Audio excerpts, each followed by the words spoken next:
Alright, I'm Digital Native and I'm back today with another track breakdown. This time I'm going to look at Forever and Ever, which is taken from my latest EP, the Rabbit Hole EP that just came out on Goldfat on the 25th of February this year.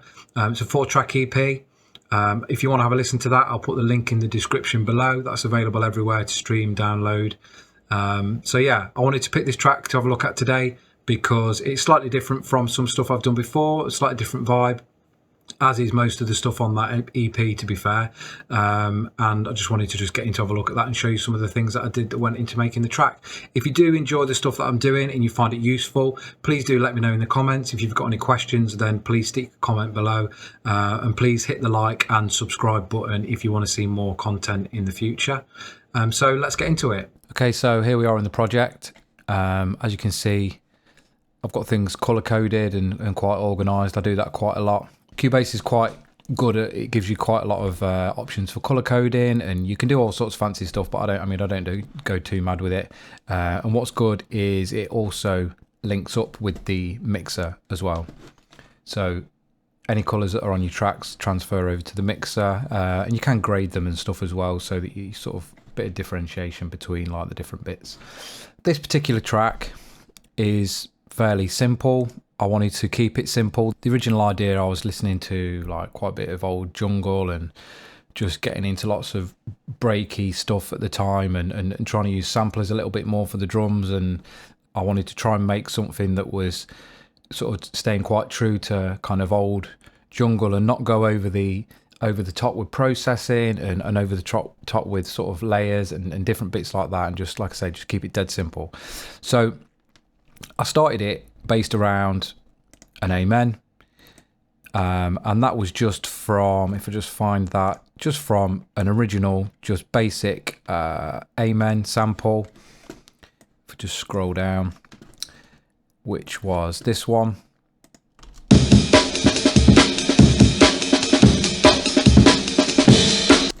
Which I believe was from some old sample pack. It's probably a fairly standard one, but just I like that particular version of it.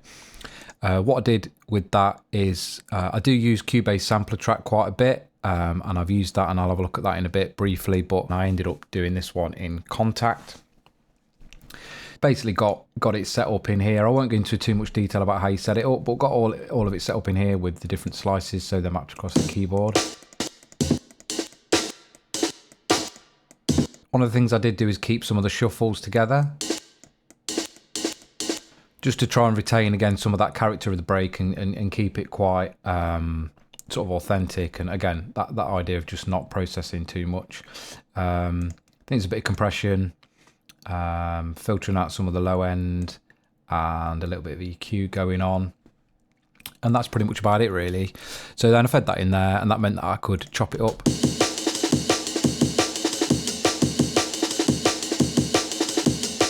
Fairly sort of standard beat, but what it means is doing it like that, it's just far easier to do little edits like this, get really sort of choppy with the Amen.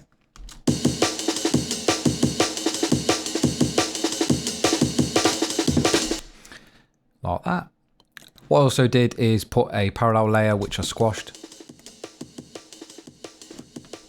which is really quiet, which is just clipped, and a bit of EQ. It's probably just a total copy of the other one. Let's have a look. Yeah, exactly the same as that, just smashed to death on the compressor. Just to kind of thicken that up a little bit. If we go back into the Amen, just have a look. So that's just going into a clipper. Not sure why I clipped it first, but that's what I've done. Clipped it off first. Bit of EQ, just pulling out some of the nasty resonances.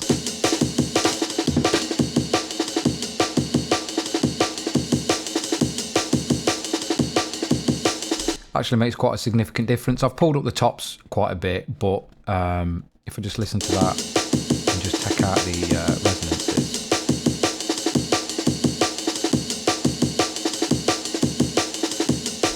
it just smooths it out a little bit, but nothing too drastic. So with that Amen as well, I've got a few little edits.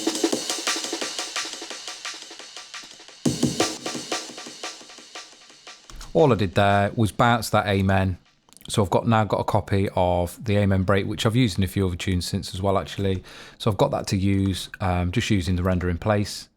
So yeah, control click, right click, and then render in place, and then you can choose all your different render settings and just export that as. So I did that, and then just use that audio for there, and then it's just got a load of bits of automation in there. Just automating the filter, automating the different types of delay and stuff like that. Just gives a bit of character, makes it interesting. After that, we've got the assembly line break.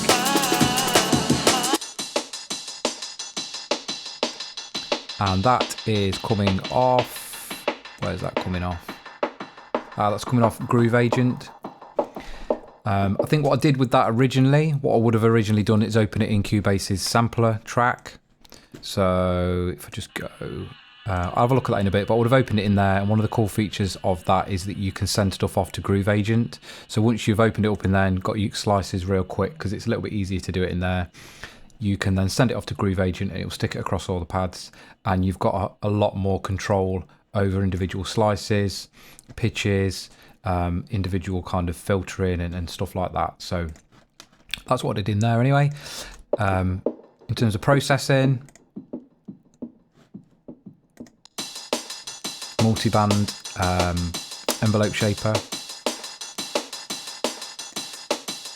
just tightening up the room. I don't think I'm adding any transients to that, so no transient abuse in this track. Just pulling in the release, just to sort of tame that room sound a little bit, and then just a little bit of gentle compression, a couple of dB that's just pulling in the snare really, and then going into a clipper because it's just quite spiky. Again, you can see from that it's already quite spiky in certain bits, so I think if, you know, adding transient shapers, if I was going to put something on that to try and make it cut through, it's quite spiky, it doesn't really need it, and then, you know, you're just going to end up making that issue worse, to be fair. So just clipping off the ends. Then I've got a think break, just some think chops. If I go in to have a look, there's no processing on that because that came off the Cubase sampler track. So if I just open that up a little bit, just standard think break. I've chopped it up. Essentially, what you can do in here, you can warp it, you can slice it, and you can do it from there. I just decided I wanted to just do it as like a one shot.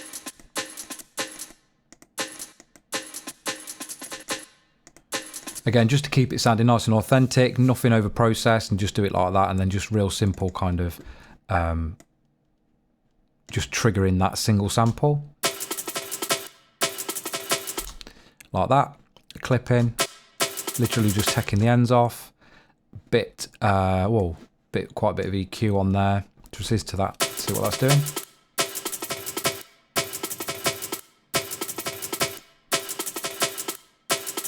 Pulling out some resonances again, just pulling out those nasty frequencies. You can see up the top here, I've got like, where are we sitting? About 13K, 14 and 17. See that little bit of a peak up the top there, and if I turn those off,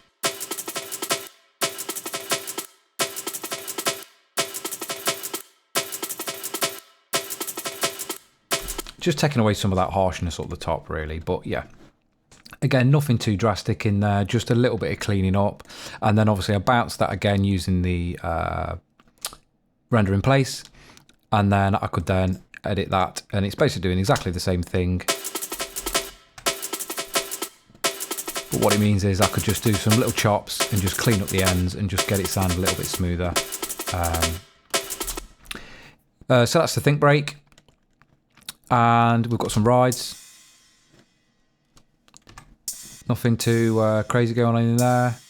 Just pinching the ends off with a clipper, a little bit of reverb, just to help them sort of sit nicely in the intro. And again, a bit of EQ. If you listen to that, Yeah, it sounds awful. It just takes out those real nasty resonances in there. What else we got? A couple of bits like reverse cymbals. A couple of different ones. And into... Again, nothing groundbreaking there. That only happens sort of throughout. A few little bits just for kind of transitions and stuff. The only thing left really is basic kick and snare. Just got a little build up, which sits with this. Backing up that Amen.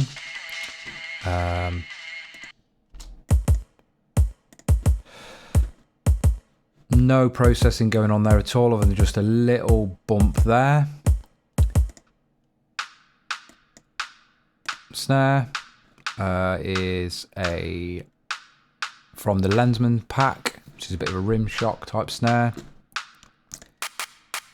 And a clap, which again is from the Lensman packs. If you haven't got the Lensman, can't remember what the name of the pack is, but anyway, the Lensman sample pack is brilliant for drums. Loads of really useful bits in there. If I just scroll down and have a quick look at some of the groups, normally, so I'm looking at that and seeing that there's not really a lot of processing going on those at all, other than a bit of EQ. Again, that idea of just kind of keeping it simple. Normally in a track, I might send those off. I'd have various layers and they go into a group of some sort, but literally those drums just go into a group, and I'm doing a little bit of processing on there. But other than that, like the drums, as you can see, fairly minimal processing, a bit of EQ, a bit of compression. So as you can see on the drum group, quite a bit of compression, very hard compression, taking about 2.5, 3 dB off at points. Filter, which is obviously for different transitions and stuff. Got the pre-tech EQ, just boosting some of the around about 100 and about 8K. I use that pretty standard. That is, I use on drum tracks on the group. Bit of EQ, just a bit of an overall boost down about 85 for the kick, and just a little bit of clean up.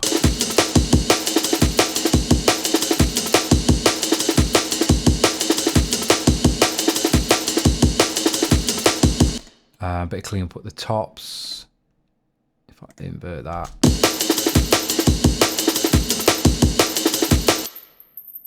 that nasty resonance there. So just cleaning that just a little bit, and that's all going into the Mackie, which is basically just like a saturation. It's like based on driving an old Mackie input stage, I believe, on old Mackie desks. So yeah, nice little plug-in. Can completely ruin things, can sound awful on some things, but if you just do it in sort of moderation, it's quite good. And it can be an alternative to using a clipper as well, because if you drive it, it does end up kind of clipping and flattening off the signal, and you'll get just a different sound to what you would if you just drive it into a clipper. And that's all going to a reverb, just to add a bit of ambience to it, which is coming off this SAR 1R reverb, which was from Softtube. Got this free with the Focusrite interface that I've got.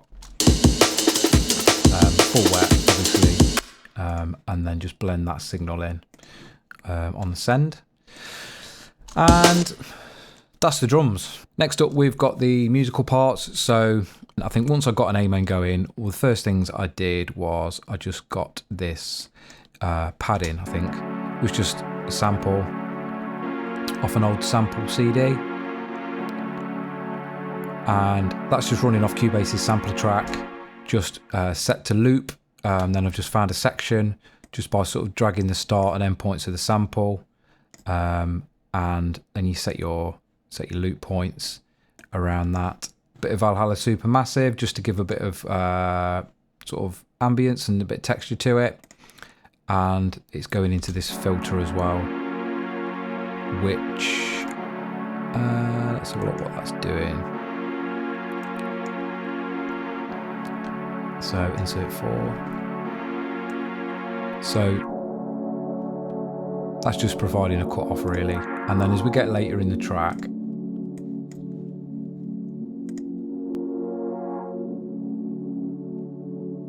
just little bits opening up.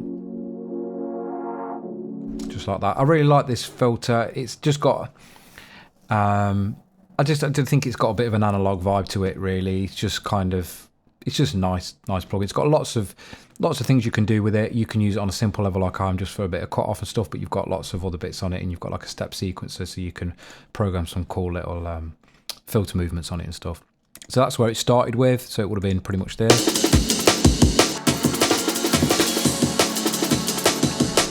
From there, I then thought, well, I need something, a little catchy little sort of melody.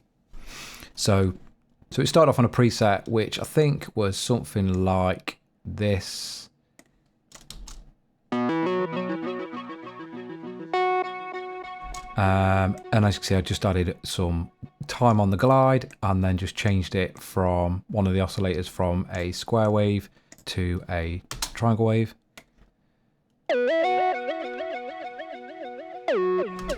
And that pitch bend just gives it that nice kind of character a little bit. Just makes it a little bit more interesting. Bit of reverb from Valhalla. Bit crushing it. Just to kind of try and get that old sounding vibe.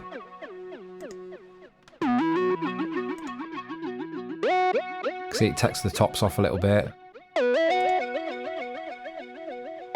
Just to kind of give that old kind of sort of going through a sampler type sound. That's gone into isotope vinyl. Again, I've just got that set on the 1980 setting, so that's just...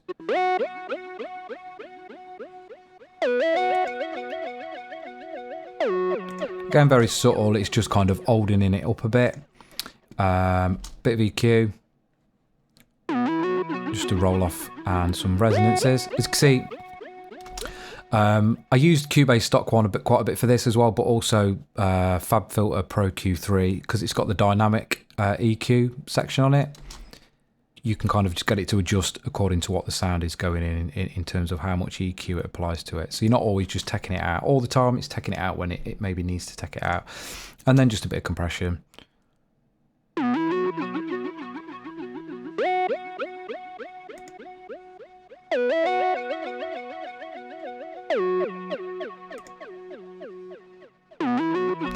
And that's on a really fast attack. So just to tech that, because especially with that pitch bend, it was giving it a little bit of like an impact and made it a bit pokey.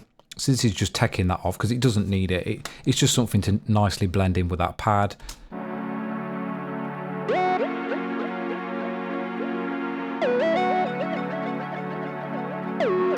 I think originally what I tried was changing the attack. So moving the attack, but then it kind of started to lose impact a little bit. So it just worked better to just try and just clamp down on that transient a little bit with a compressor. After that, what have we got? So in terms of like main elements that are in here, is one of them is this low Rhodes.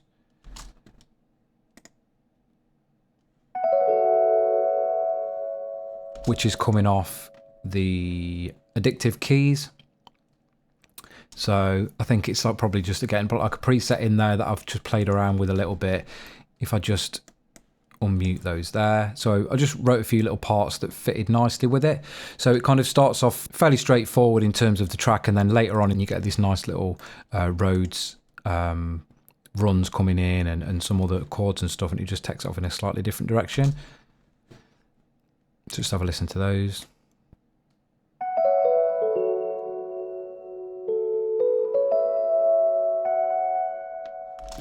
Which I then sampled so I could probably free up a bit of CPU, and also means that I could sort of play around with them and chop them up a little bit and just move them around a bit easier.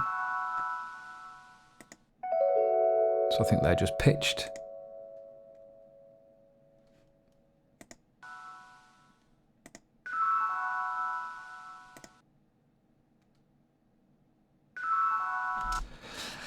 And I've also chopped them up for some little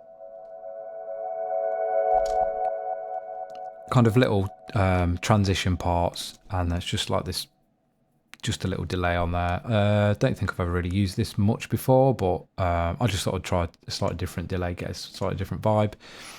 So next up we've got some kind of almost like computer gamey sounding sounds. And then I've just sampled those and reversed them. No processing on that. That one's got some vinyl on it, bit of reverb, and the isotope delay. So just have a look down here. That comes off there. So those originally came off this Retro Machines instrument in Contact, which is just, as it's, you know, what it says on the tin really. It's like old school sounding sort of analog synth type sounds. And then I resampled that. And yeah, just played around with it really. So I've got one that's sort of super time stretched there as well. And that's the kind of thing I'll do just to make sort of sounds within what I'm doing. So then they became those bits there. So the beginning section is really just using those pads.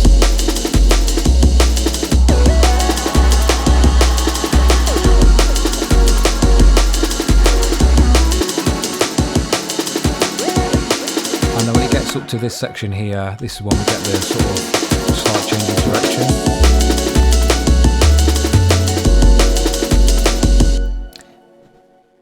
And you get these roads coming in.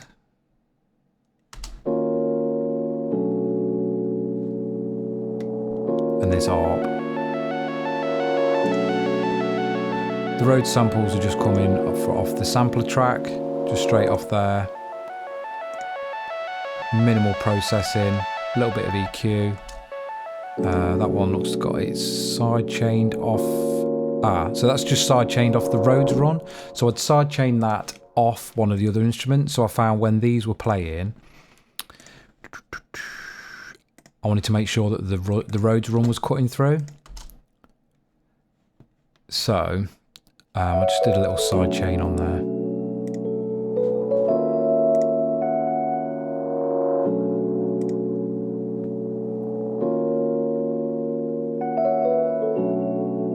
So you can see when that's playing, it's just pulling out a little bit of that area.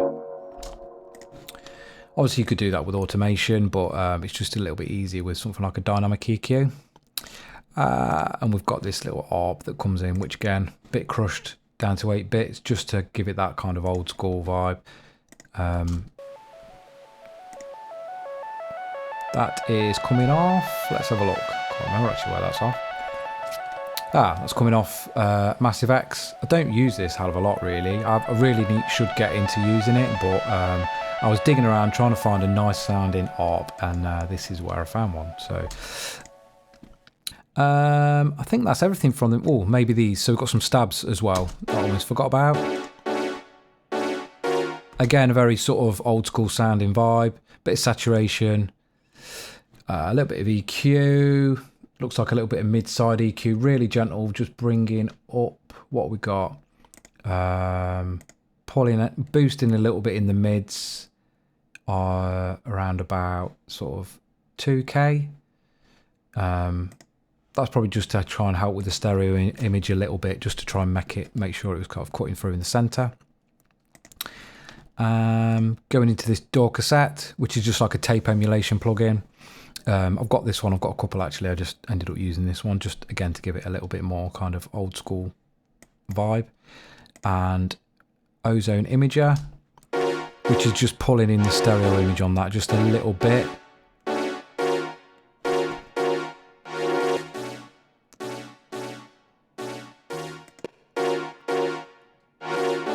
So as you can tell, the work that I've done there on those sort of plugins really kind of helps it too, because it was very wide.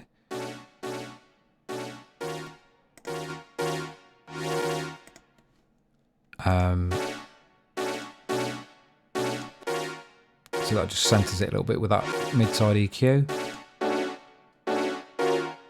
kind of just darkens it a little bit. And just pulling that in a little bit there.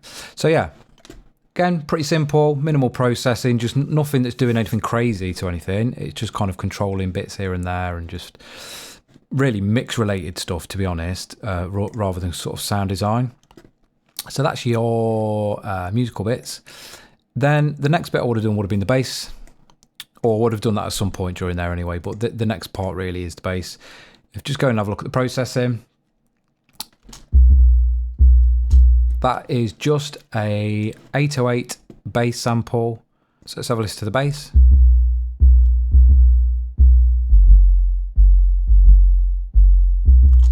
Fairly simple. It changes up when it gets to that kind of switch up or that change up bit in the second half of the track.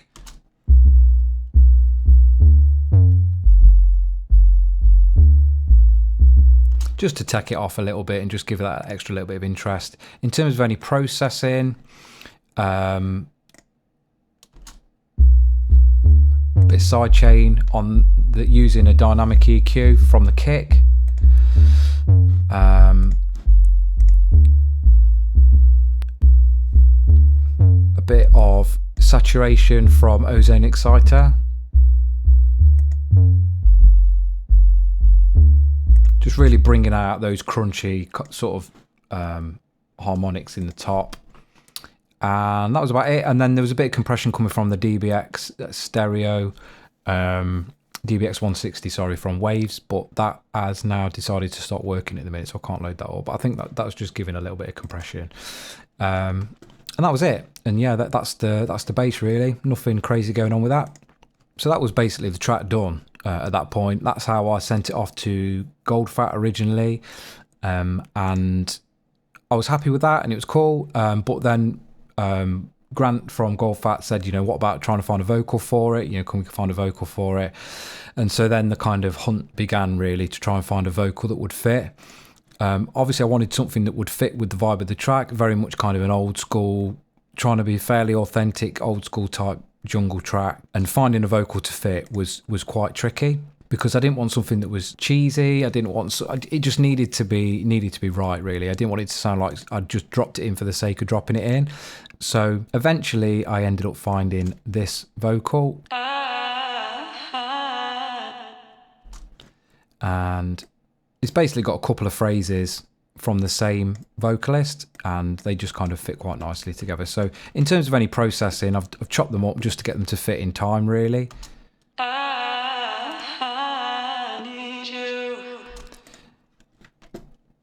If I just drag that one over there and just have a listen to what that sounds like on its own. So you can see the rhythm's a little bit different.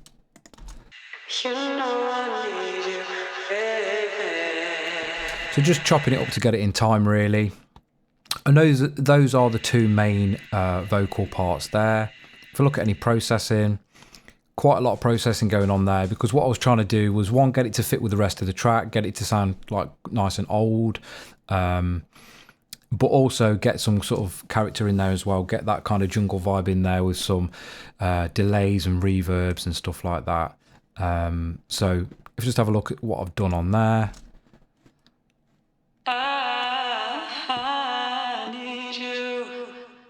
So it's just got a little bit of delay on there and reverb just to kind of help it to sit in the mix, and it's going for a bit crusher again just to kind of reduce the bit depth a little bit. So it's going down to 12 bits and vinyl. The Drama S73 is probably just giving a bit of kind of parallel processing.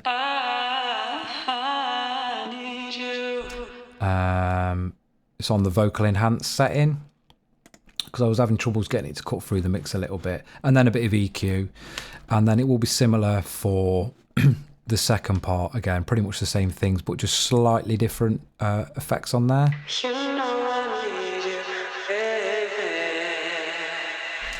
Different reverb, different delay on there, just again to make it sound, just to keep that interest really, so it just wasn't the same throughout. So the rest of it was kind of little snips and little different delays. if I go to this bit here, you can see it's kind of backing up this vocal here. So it's kind of ringing off into the background. So I just took the B out of Baby. Because that rings off anyway, but with that extra little bit behind it, just sounds really cool. Just into the drop. This is like context.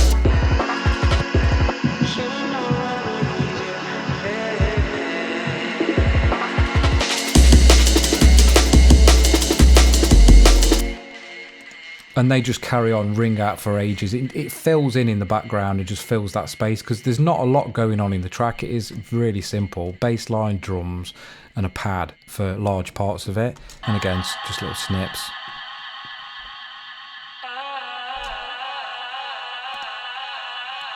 And again, most of that stuff on there is just similar to what it is on all the rest of them, just to get that kind of bass sound, that like bass level, kind of old... sort of old school sound, and then with some like delays and stuff on the top. This one here, I think, it's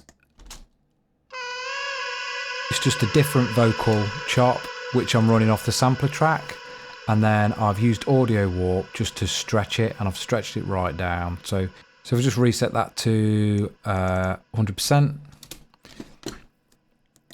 and then listen to what that sounds like.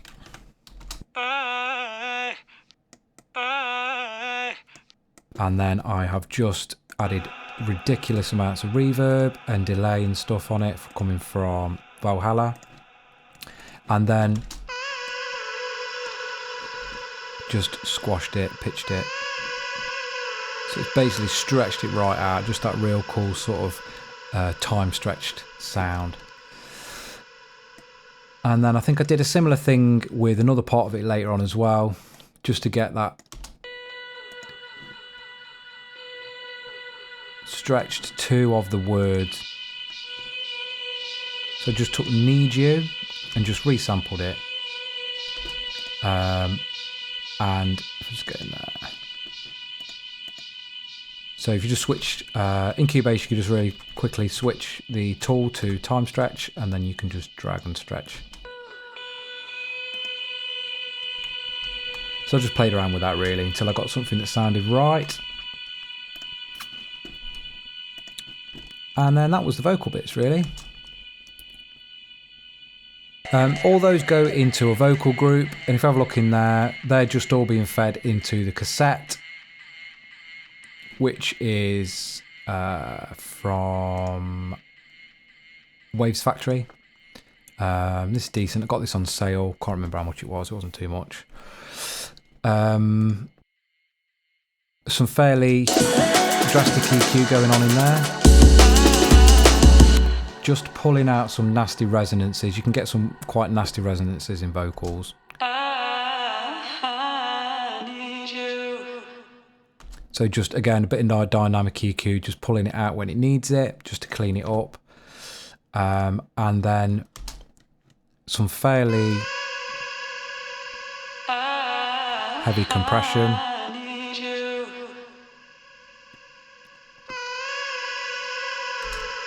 Just to really kind of sort of firm that up. And then that also has a vocal parallel group. So that's going on a send off to here, which has just got a compressor on it.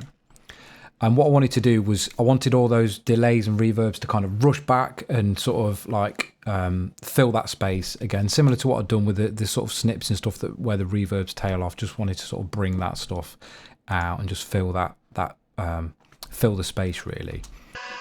So I've just soloed that FX track just on its own.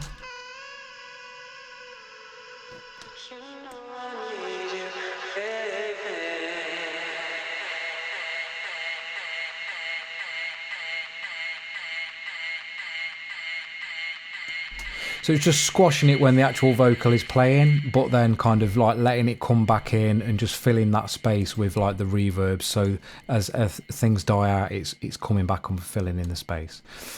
And And the final part really was this vocal here. So in my sort of search for finding a decent vocal, I found this, and it just happened to perfectly fit in key. And it wasn't really what I wanted in terms of like a main vocal, because it doesn't really do anything in that kind of sense, but it was just a really nice sort of choral bit. So I thought, you know, I can get that in there and use that in the breakdown.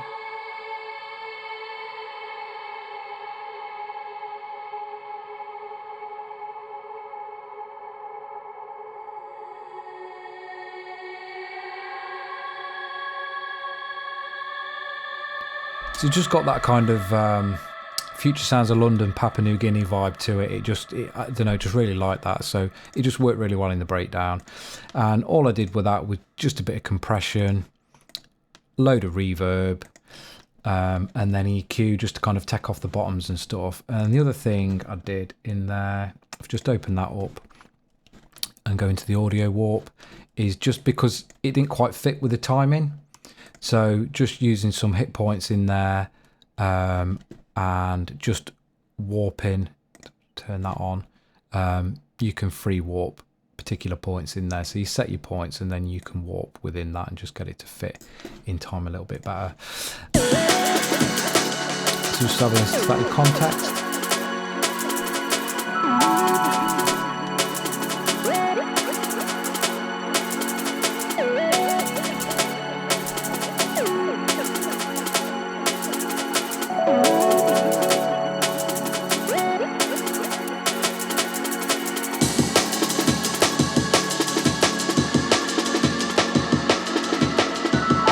And that is it.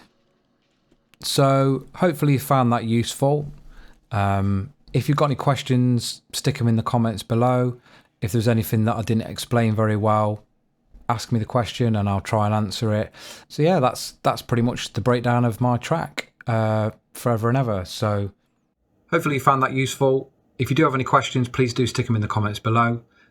Please do also hit the like button, hit the subscribe button if you want to see more content like this in the future. If you want to check out the Rabbit Hole EP that I mentioned, which this track is taken from, then the link will be down there as well, and you can go and check that out. But otherwise, I'll see you on the next one.